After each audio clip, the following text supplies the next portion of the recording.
বাবা যেটা বললো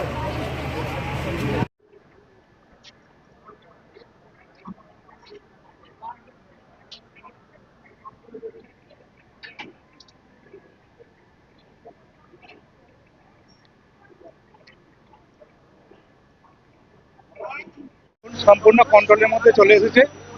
আগুন নিয়ন্ত্রণে চলেছে। কোনো মোমবাতি বা কোনো ধূপ বা মশা মারার আগরবাতি যে কোনো কিছু থেকে আগুনটা লেগে যায়, কিন্তু একটা রুমই আগুন লেগেছিল এবং আগুন সম্পূর্ণ কন্ট্রোল চলে। রুমের ভিতরে বিছানাপত্র, খাতা, পেন্সিল যেগুলো থাকে, নার্স দম করে দুটো ইঞ্জিন কাজ করেছে। না, কোনো হঠাৎ খবর নেই। একটা রুমই আগুন ছিল। কিভাবে লাগলো তুমি জানো? আগুন ওই কোনো কিছু কয়েল বা মশা মারা ধূপ কিছু একটা জ্বালিয়েছিল। কেউ ছিল না, ঘরে কেউ ছিল না, কোনো ক্যাজুয়ালিটি হয়নি, সব ঠিক আছে। দরজা ভেঙে খুললে? না, দরজা খোলা ছিল। কেউ ছিল না? না, ভিতরে কেউ ছিল না। ঠিক আছে। কাঁচ কেটে দেখা যাচ্ছে ভাঙা। স্মোক কি প্রচুর ছিল? হ্যাঁ, স্মোকটা তো প্রচন্ড থাকবেই। আগুন লাগলে তো ধোঁয়া স্মোক থাকবেই এখানে। ঠিক আছে, থ্যাংক ইউ।